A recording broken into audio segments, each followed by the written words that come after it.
Joyeux Noël les sushis, comment allez-vous? Bon, enfin, on n'est pas le 24. Enfin, moi, je suis pas le 24 quand je tourne la vidéo, mais vous, peut-être qu'il est le 24 quand vous la regardez.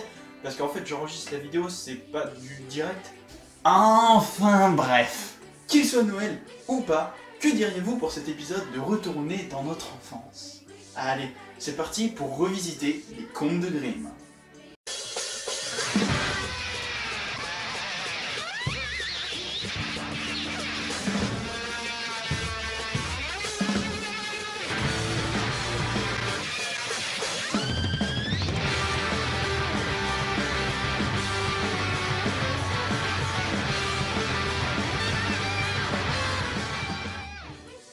Ah, les contes de Grimm.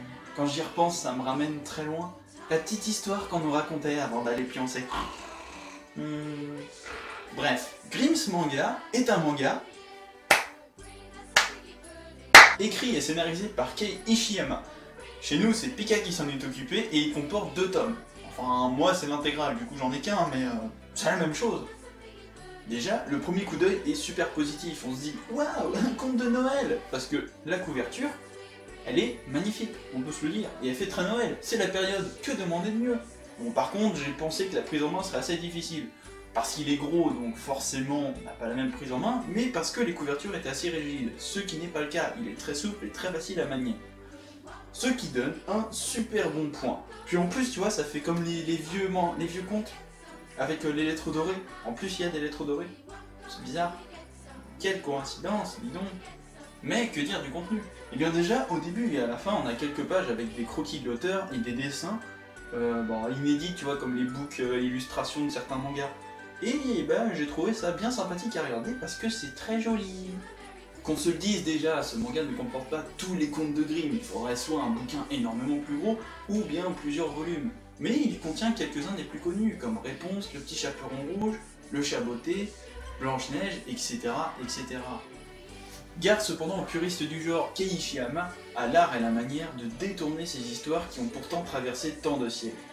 Même si le caractère pédagogique de l'œuvre subsiste, les lois de la nature, les valeurs morales, les personnages ont pourtant changé. Et c'est de là que ce manga tire son originalité. Ishiyama ne fait pas que réadapter ses contes, il les revisite à sa manière.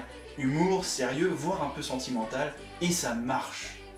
Ishiyama s'approprie les contes pour en faire son propre recueil, jusqu'à ce qu'on ne reconnaisse pratiquement pas les originaux. Enfin, si, dans l'histoire, on sait que c'est l'original, mais il change énormément d'aspects. Ce que j'ai particulièrement apprécié d'ailleurs, même si certains peuvent choquer, dans le bon sens bien sûr. Pour vous donner quelques exemples, le loup dans Le Petit Chaperon Rouge est un enfant loup, il y a des références à la Belle au bois dormant dans Blanche-Neige, et Réponse est un beau jeune homme. Je ne vais pas non plus tout vous dire pour pas vous gâcher la surprise de les découvrir vous-même. Malgré des intentions louables, le scénario est loin d'être au niveau du design. Certes, les personnages ont été remaniés avec intérêt, mais il n'en reste pas moins que ces courtes adaptations manquent un peu de profondeur. La brièveté des contes peut se justifier par l'éventuelle crainte de lasser le lecteur, mais je pense plus que Ishiyama voulait l'adapter aux plus jeunes.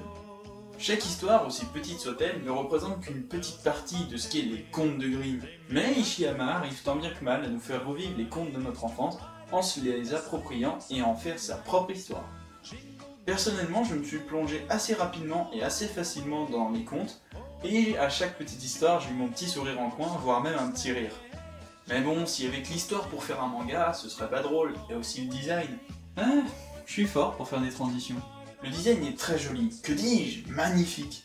C'est une œuvre assez kawaii dans son style graphique, et ça donne un aspect enfantin à l'œuvre, pour nous faire repartir dans notre enfance. Et je trouve ça réussi. Les personnages sont tous attachants et ultra kawaii, et bah justement ce point pourrait en dégoûter certains. Le fait qu'ils soient trop kawaii donne un aspect un peu cruche aux personnages. Et de temps en temps on se croirait même dans un shoujo plutôt que Kodomo. Le décor est assez simple, certes, mais est fait avec un trait assez fin et raffiné, ce qui reste dans le thème kawaii du manga. Le décor est, on peut se le dire, il est magnifique, sincèrement. Et il correspond parfaitement à l'ambiance du manga, et j'ai adoré justement tout ce qui touche au dessin, parce que c'est splendide! Grimm's Manga se destine avant tout à un public jeune, mais les nostalgiques de leur enfance prendront plaisir à lire ce manga, ne serait-ce que pour comparer l'adaptation aux originaux. Grimm's Manga a été vraiment une très bonne surprise. C'est mon petit coup de cœur de cette fin d'année et je vous conseille vivement d'aller le lire. Il n'est pas trop lourd à lire, magnifique graphiquement, et comme mon avis, je le répète. Et bah du coup, c'est un petit bijou qu'il faut aller lire. Voilà. L'épisode se termine donc. Ça a été un plaisir de le faire comme tous les autres. Si tu veux me faire un cadeau de Noël, tu peux t'abonner à la chaîne. Et si tu as passé toute la vidéo à regarder ma coupe de cheveux, eh bien, tu peux la liker, la partager et me suivre sur les réseaux sociaux. Tous les liens dans la description, comme d'habitude. Sur ce, je vous souhaite de passer d'excellentes fêtes de fin d'année et de Noël. On se retrouve pour le 31 décembre pour la Mangacha, qui va être un peu spécial du coup parce que c'est Noël. Allez, bisous les sushis!